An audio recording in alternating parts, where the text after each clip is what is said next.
Hacemos contacto directamente con Mauricio Alarcón para poder analizar la realidad en este momento de nuestro país. Mauricio, buenos días y bienvenido. ¿Me Buen día, escuchas? Danet. Un abrazo a la distancia para ti y para nuestra audiencia. Gracias, Mauricio. Bueno, un poco para analizar qué es lo que está ocurriendo en Asamblea Nacional y Gobierno Nacional. Avanza el juicio político, pero de lado están quedando de lado muchos asuntos importantes, el económico, el de seguridad no solamente por violencia, el de seguridad en el tema de gestión de riesgos. Es decir, hay temas que están ahí detenidos por el juicio político. Sin duda sabíamos ya que llevar a cabo un proceso político de esta naturaleza iba a concentrar la mayor cantidad de tiempo y esfuerzos, no solo del legislativo, donde se está sustentando la causa, sino también del ejecutivo, que tendrá que defenderse de las acusaciones que se le hacen. Sin embargo, esto no puede ni debe concentrar la atención de todo el órgano de legislación y fiscalización, mucho menos de todo el Ejecutivo, cuando hay cuestiones urgentes que deben ser atendidas, como la inseguridad, la crisis económica o la situación de la corrupción. Las tres prioridades, Janet, determinadas por los ecuatorianos en la gran mayoría de encuestas y estudios de opinión. Mira que incluso para sustentar el juicio político, únicamente en esta etapa se necesita de la Comisión de Fiscalización. Si hay otros legisladores que están desocupados, pueden ir de público, por supuesto que sí, pero no implica que las otras comisiones de fiscalizar y pedir información a las instituciones respecto a qué están haciendo en cuanto a la realidad nacional. En el caso del Ejecutivo, no se diga frente a una situación que cada vez se descontrola más, con secretarios y con ministros que ni siquiera rinden cuentas respecto de sus acciones y que han generado en los últimos días, producto de sus omisiones, producto incluso, yo diría, de su incapacidad para ejercer el cargo, crisis como la que hemos visto en varias provincias del país y particularmente en la provincia de Esmeraldas del día de ayer.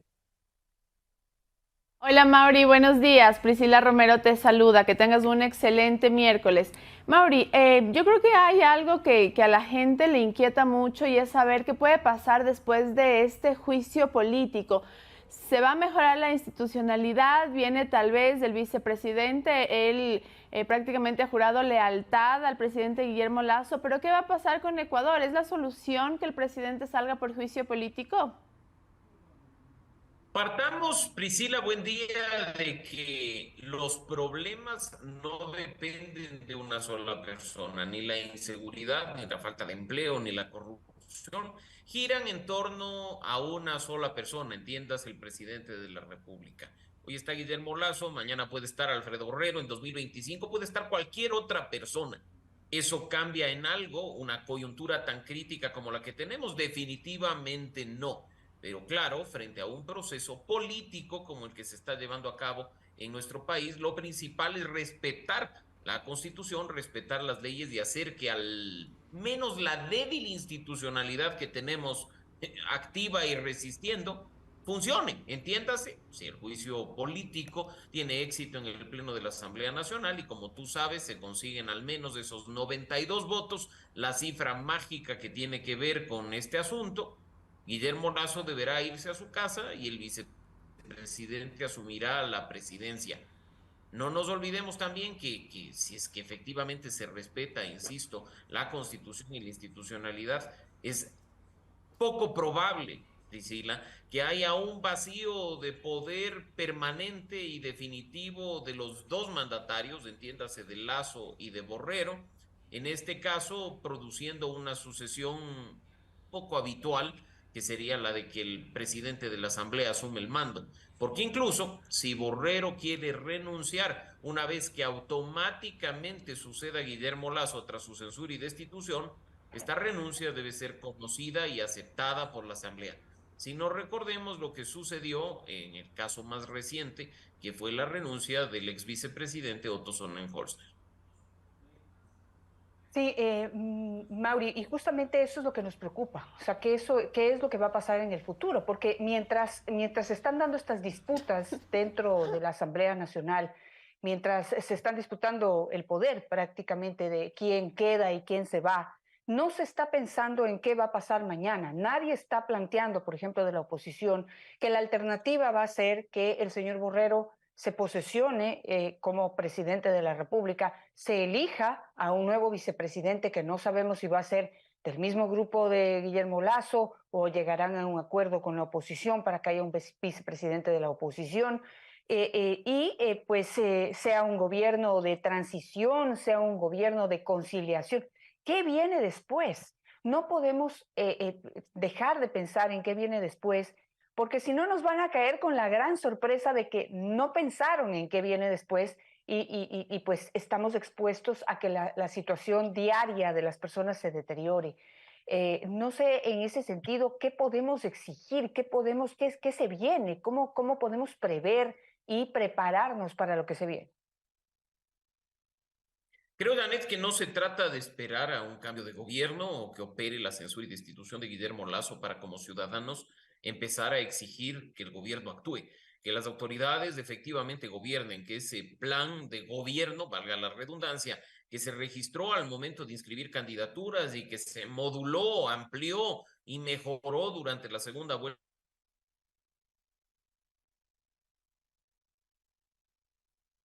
electoral, efectivamente, simplemente de decretos ejecutivos solucionaba el país. No nos imaginamos jamás que en 100 minutos y de la mano de decretos ejecutivos del país se le iba a ir de las manos. Y pues ahí es que tenemos que entrar los ciudadanos, lamentablemente, cuidando de nosotros mismos, cuidando de la economía y los recursos públicos, cuidándonos de los corruptos, para exigir que las autoridades rindan cuentas, porque no se trata además de que hemos elegido a un presidente para que ponga a sus amigotes o a personas que siempre le van a dar la razón, incluso cuando comete errores, para que tomen decisiones en nombre y en representación de todos, sino mira la crisis de seguridad que se maneja en el país, producto de haber puesto en los cargos a personas sin capacidad, sin conocimiento del tema y que lo único que hacen es incluso reírse de la situación.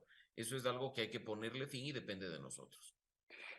Ahora, pero pues la verdad, en esta etapa de transición, en caso de que se dé un cambio, o incluso si se queda el mismo Guillermo Lasso, no veo que estén como en esa onda de prepararse para poder ya empezar a atender y resolver los problemas de los ecuatorianos. Y nosotros, digamos, como ciudadanos, veo que pues no existe la apertura, la oportunidad, el espacio para que la gente se manifieste a menos de que sea protestando en las calles. Y eso también es preocupante. Desde ese sentido, ¿qué podemos hacer como población civil con tu experiencia, Mauricio, de empezar a organizarnos? Fíjate que hay un grupo de ciudadanos muy valioso, se está haciendo sentir. Para hoy, por cierto, hay una convocatoria a hacer, pues a pronunciarse en Twitter para que haya una revocatoria de los asambleístas, que tampoco dejan mucho que desear. Su papel ha sido nefasto también en toda esta etapa de gobierno y también de atención a los problemas que más preocupan a los ecuatorianos. Entonces, hay esta organización para hacer una revocatoria a los asambleístas. De la misma manera, podemos organizarnos para exigir, valga la redundancia, organización en el poder.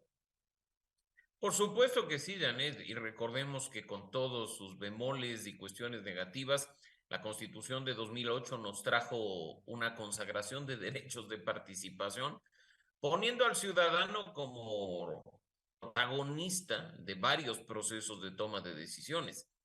En el tema particular de ocupar espacios en la gestión pública, creo que los únicos capaces de hacerlo somos nosotros para no depender de esa voluntad política que una vez sentados en el trono prácticamente es ausente, para exigir, como he dicho, no solo rendición de cuentas y ejecución de obras, sino que los criterios de la ciudadanía sean efectivamente tomados en cuenta. La revocatoria es un camino, por supuesto que sí, es una herramienta de democracia directa. Hasta hace algunos años funcionó bastante bien. Mira que incluso en Loja, en nuestra provincia del sur del país, se llegó a revocar el mandato a su alcalde, José Bolívar Castillo, quien desde entonces no ha levantado cabeza ni ha podido acceder a otro cargo de elección popular porque la gente le castiga a través del voto. Ahora no nos olvidemos que aunque se ha intentado incluso revocar el mandato al presidente de la República, el proceso ha sido torpedeado por parte de la función electoral y sus decisiones. Ahora nadie nos quita que lo mismo ocurra en este intento de revocar el mandato a los 137 legisladores. No analizaremos el fondo de si la revocatoria está bien armada, no está bien armada, si cumple con los requisitos o no. Lo cierto es que en el ejercicio de derechos lo que hay que hacer es organizarnos y actuar. Algo que en las condiciones actuales, debo decirlo, resulta muy difícil, Janet, porque en el día a día los ecuatorianos estamos preocupados de salir en la mañana y regresar con vida en la noche a nuestra casa, o de salir en la mañana y terminar el día con empleo y con ingresos para mantener nuestra casa, o regresar en la noche sin tener que contar un caso de corrupción para acceder a una cédula, a un pasaporte o a un servicio público. Así es, y esos son los cambios que se necesitan en el país. Necesitamos cambiar la dinámica que estamos viviendo los ecuatorianos en el día a día, porque eso es precisamente lo que alimenta esta idea peligrosa y equivocada de que en nuestro país se necesita mano dura y se necesita alguien que realmente pueda manejar las cosas independientemente del orden establecido. Y olvidándonos de lo que eso ha implicado y ha significado para los pueblos latinoamericanos, precisamente que han sufrido mucho y que justamente los más débiles, los más inocentes, los más vulnerables son los que más sufren en un gobierno autoritario o dictatorial. Eso nos olvidamos siempre. No sé, tú qué puedes opinar en ese sentido, porque justamente estos pedidos de revocatoria van con esa idea, ¿no? Van hacia la idea de abrir el espacio y abrir el campo para todos aquellos que dicen aquí hay que gobernar con mano dura. Janet, mano dura no es lo que se necesita en un país como el nuestro, donde ya de por sí se irrespetan la Constitución y los derechos y libertades fundamentales de los ciudadanos. Nuestro país lo que necesita es verdadera voluntad política de cambio, verdadera voluntad política de hacer las cosas, de gestionar lo público, de hacer obras en beneficio de los ecuatorianos. La mano dura, ya vemos las consecuencias que ha traído en varios países de América Latina. Y claro, la desesperación de los ecuatorianos frente a, por ejemplo, la inseguridad, hace que hasta se justifiquen ciertas acciones que podrían estar reñidas la Constitución y el marco vigente de los derechos y libertades fundamentales. No obstante, ese no es el camino. Si el gobierno tuviera funcionarios competentes que sepan qué hacer, cómo hacerlo y cuándo hacerlo, probablemente los ecuatorianos no estaríamos exigiendo mano dura. Mira que incluso este tema crítico de la inseguridad no es algo pues que surgió de la noche a la mañana, sino que ya estaba en el radar incluso del plan de gobierno con el que Guillermo Lasso llegó en el año 2021 al poder. ¿Qué se ha hecho desde entonces? Incluso la incapacidad de invertir en equipamiento para la Policía Nacional, o de, como nos hemos reído, de declaraciones tristísimas en las últimas horas de un ministro que te dice: ¿y por qué no nos alertaron antes de una masacre o no recibimos alertas preventivas de la masacre? Es creernos idiotas. Y yo creo que jugar con la inteligencia de los ecuatorianos le sigue pasando factura a un gobierno que ha demostrado incapacidad para atender los problemas ciudadanos. Y eso es realmente preocupante lo que estamos viviendo y cuáles son las alternativas que se plantean justamente a esta realidad, porque, bueno, si bien se está diciendo que el problema principal en Esmeraldas es que no hay colaboración de la ciudadanía en el sentido de que les da miedo, entendiblemente les da pánico, no solamente miedo de colaborar con los equipos de inteligencia o de poder hacer denuncias luego de que son víctimas de actos delincuenciales o prácticamente relacionados o cercanos al terrorismo, como lo ocurrido en el puerto de Esmeraldas. Y la gente tiene miedo, la gente no está colaborando con la autoridad, pero hay que pensar que la autoridad no está dando la confianza suficiente para poder dar esa información y luego verse y sentirse protegido y seguro. Eso por un lado. Y por otro lado, nos plantean esta idea de flexibilizar la tenencia y porte de armas.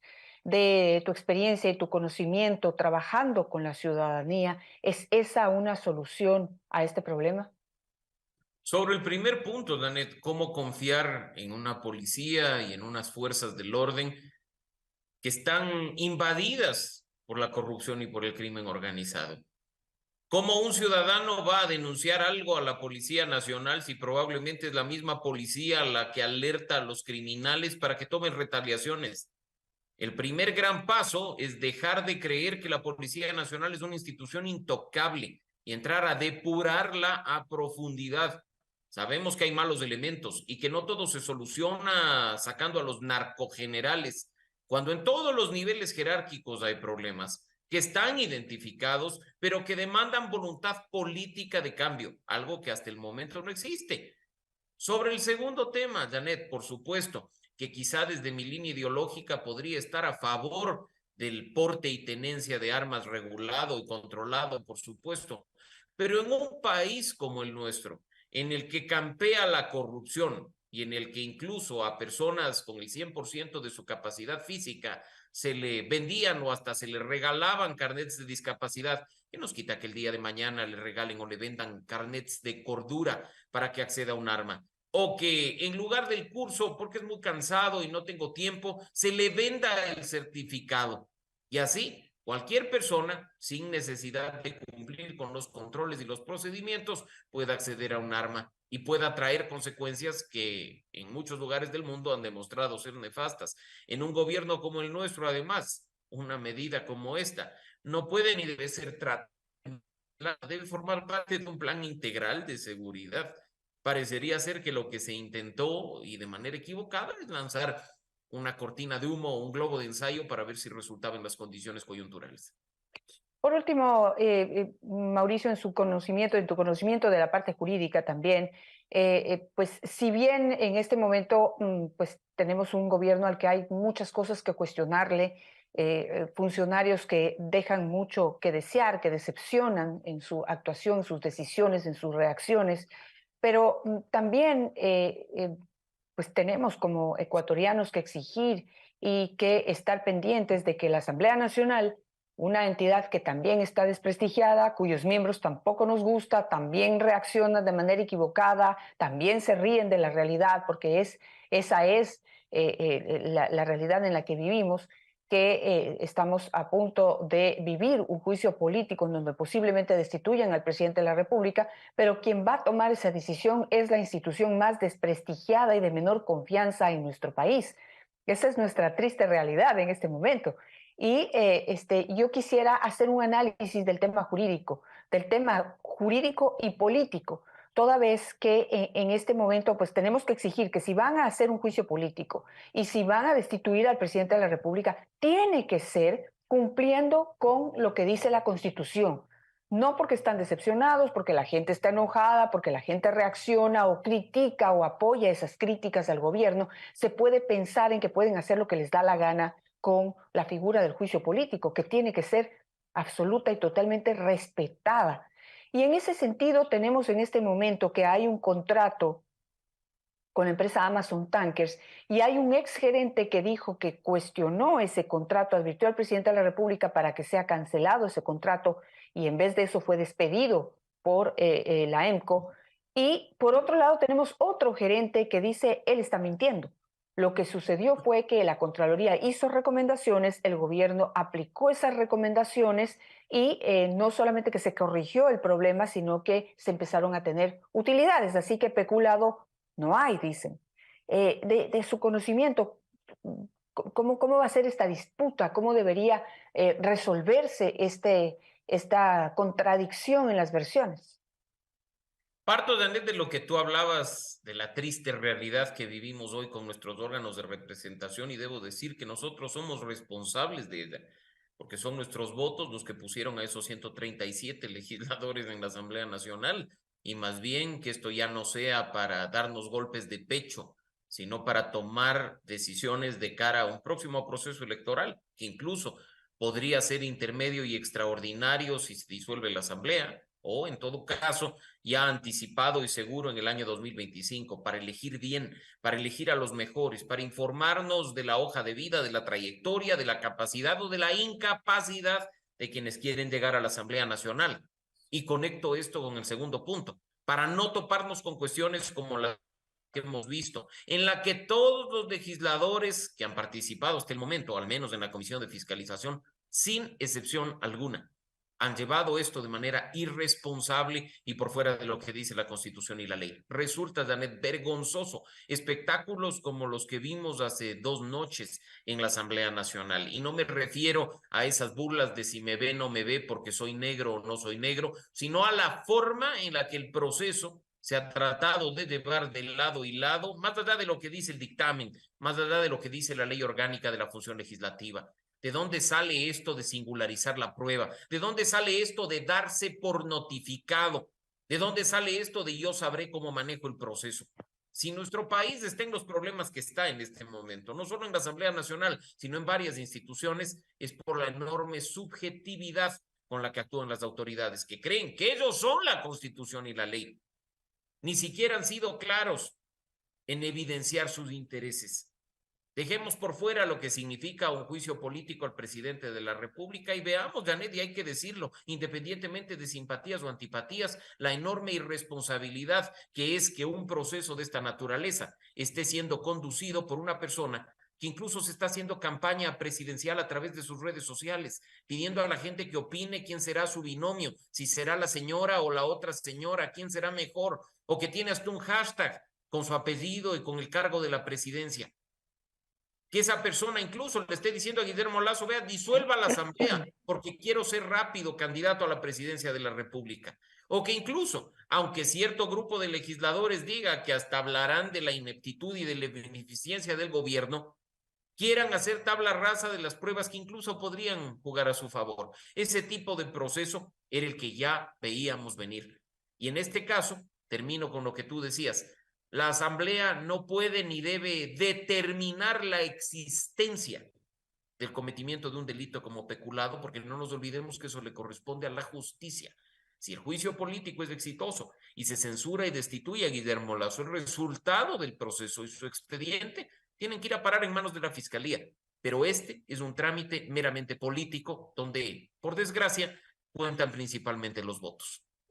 Ahora, pues todavía está ese as bajo la manga y no sé, en medio de estas circunstancias que estamos viviendo y que se ha descrito, ¿será la muerte cruzada la mejor alternativa para los ecuatorianos? Dejemos de pensar en el gobierno, en el otro gobierno, en la asamblea, en los posibles candidatos, pero ahorita que se vayan todos, no sé si en medio de esta situación pues sea lo mejor para nosotros y ojalá podamos pensar que si se van todos tendremos la gran oportunidad de pensar nuestro voto para poder elegir a los mejores y ojalá los mejores se candidaticen, porque ese es otro problema.